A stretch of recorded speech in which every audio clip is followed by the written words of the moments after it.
이번에는 마지막 10번째 질문입니다. 주택임대소득에 대한 종합소득세를 줄일 수 있는 방법, 절세 팁 어떤 것들이 있을까요? 몇 가지 제가 한번 제시해 볼게요.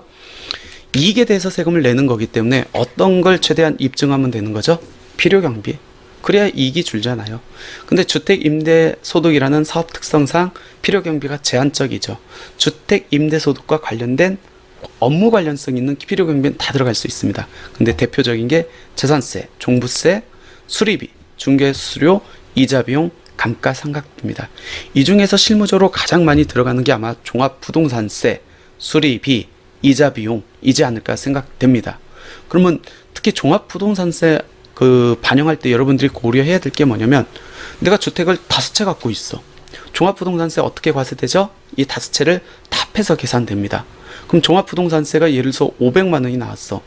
그러면은 이 종합소득세를 계산할 때 주택 임대 소득이 있는 거는 예를 들어서 A주택, B주택 두 주택밖에 없다라고 하면은 종합소득세 아까 5채에 대해서 500만 원이니까 이 A, B 주택 거에 해당하는 종합소득세만 발라서 경비로 넣어야 되겠죠? 전체 5채에 대한 다 경비로 넣으면 안 되는 겁니다. 항상 주택 임대 수익 금액과 대비되는 경비를 반영시켜야 된다. 이 수익 금액을 발생하지 않는 주택에 대한 다른 주택에 대한 경비를 반영하면 안 된다는 거 알아두시면 될 것 같고요. 이자 비용 은행에 가셔가지고 1년치 뽑아달라고 해가지고 반영하시면 될 것 같고, 특히 감가상각비, 감가상각비를 반영하는 게 좋을까요? 반영하지 않는 게 좋을까요? 주택은 건물이 있고 부스토지가 있을 겁니다. 부스토지는 감가상각에 의미가 없으니까 건물분에 대해서 보통 30년 또는 40년으로 안분해서 감가상각비로 반영하는데, 문제는 이 감가상각비로 종합소득세 때 반영을 하면은 나중에 양도소득세에서 감가상각비로 반영한 금액만큼 취득가액에서 차감됩니다. 차감된다는 뭐죠? 나중에 양도차익이 더 많이 발생해서 양도소득세는 더 많이 발생할 수 있다는 겁니다. 그럼 감가상각비 반영해야 됩니까? 말아야 됩니까? 보통은 통상적으로는 양도차익이 더 많이 발생하거든요. 그렇기 때문에 나중에 양도차익이 많이 발생할 것 같다라고 하면은 그냥 필요경비로 반영을 안 하는 게 낫고, 그때 하나 지금 하나 세율이 똑같이 최고 세율입니다. 그러면은 이번에 반영해도 상관은 없다. 즉 감가상각비는 현재 종합소득세 절세 효과하고 향후 양도소득세 절세 효과를 비교해 가지고 그 유불리에 따라서 반영 여부를 결정하면 된다. 첫 번째 절세 팁, 주택 임대소득과 관련된 필요경비를 최대한 입증해라 라는 거고, 두 번째, 기장세액 공제를 적용받자.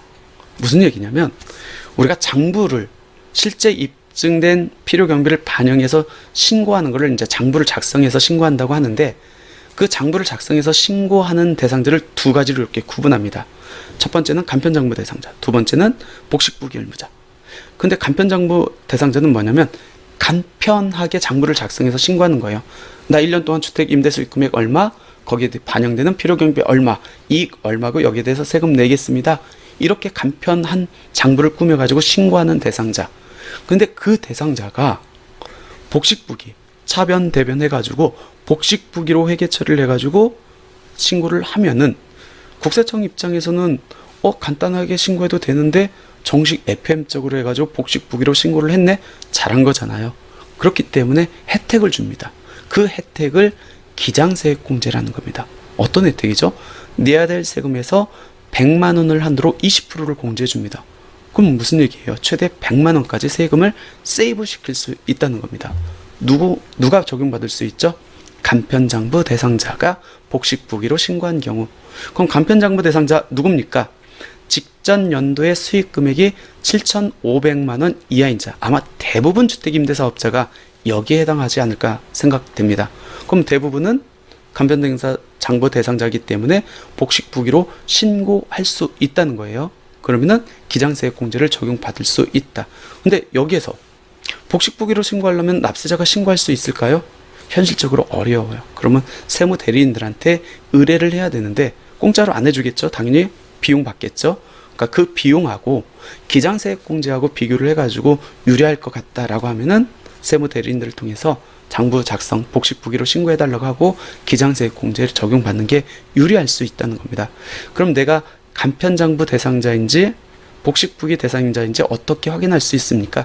종합소득세 신고 안 내면 지금 홈택스로 다 들어왔을 겁니다. 아니면 우편으로 올 거예요. 거기 보면은 내가 간편장부 대상자인지 복식부기 대상자인지 확인할 수 있으니까 그걸 통해서 확인하시면 됩니다. 두 번째 팁, 간편장부 대상자는 기장세액공제를 적용받아라. 세 번째 팁입니다. 결손이 발생했다 할지라도 장부를 작성해서 반드시 신고하자. 특히 2022년도 같은 경우에는 공실이 있다고 하면은 이자 소득이 굉장히 많았을 거예요. 이자율이 너무 올라갔죠. 그렇게 되면은 수입보다는 이 경비가 더 많이 들어가가지고 이거를 결손이라고 하거든요. 그렇게 결손이 되면은 세금을 환급해 줍니까? 첫 번째 질문이고, 두 번째, 뭐 세금을 환급 안 해주면은 이 결손금 나중에 이익하고 상계시킬 수 있습니까? 이런 의문이 들죠. 두 개 다 가능하다. 내가 다른 소득이 없다. 그러면 주택 임대소득에서 발생한 결손금은 앞으로 15년 동안 이익하고 상계, 그러니까 내년에 이익하고 상계해가지고 내년 소득세를 줄일 수 있고, 혹시 내가 다른 소득이 있어가지고 다른 소득에서 세금을 냈다. 그러면은 그 소득 이익하고 이 결손금하고 통산해가지고 내가 낸 세금을 돌려받을 수 있다는 겁니다. 예를 한번 들어볼까요? 보통 근로소득자들이 주택 임대소득도 있는 경우가 많죠. 근로소득에서 연말정산을 통해서 근로소득에 대한 세금을 이미 냈을 겁니다. 근데 이번에 주택 임대소득 하니까 결손금이 발생해요. 그럼 경우 어떻게 되죠? 이거를 합산해서 종합과세로 신고하면은 통합된 소득금액이 4천만 원이기 때문에 근로소득에서 납부한 일정 부분 세금을 환급받을 수 있다. 원칙적으로 임대소득에서 발생한 결손금은 임대소득하고만 통산되는데 주택 임대소득에 대해서는 예외를 배려해주고 있습니다. 그래서 주택 임대소득에서 결손금이 반영하면은 다른 임대소득이 아닌 다른 소득하고도 통산할 수 있기 때문에 환급 가능하다.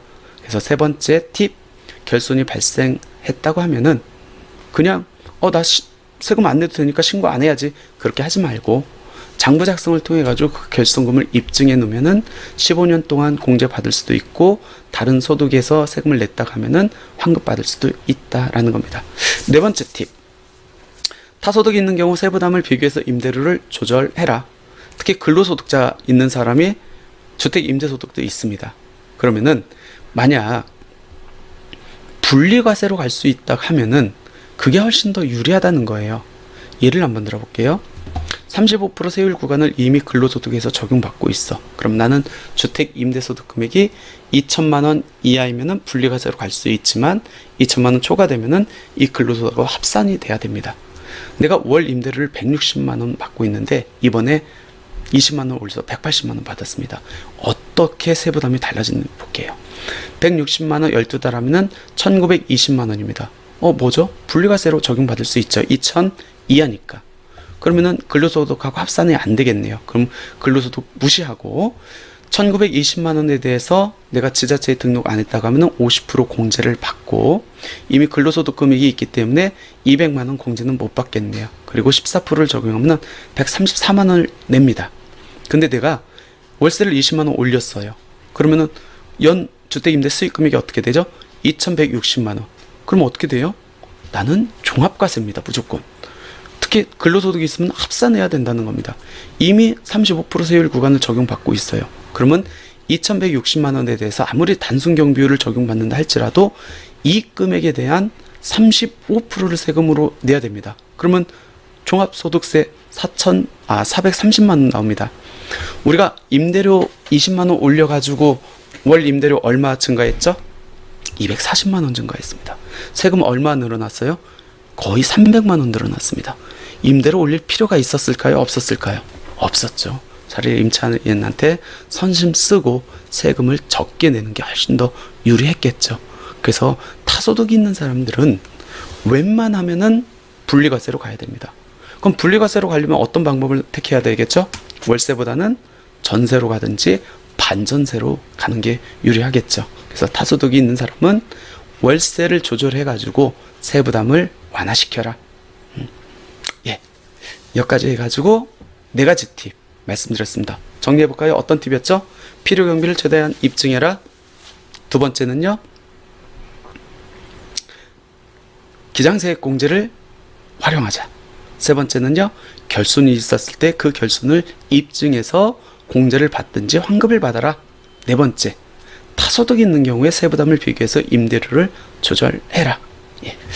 여기까지 해서 제 1부 2023년 종합소득세 신고 특집으로 해서 주택 임대소득과 관련돼 가장 많이 하는 질문 10개를 이렇게 정리해서 말씀을 드렸습니다.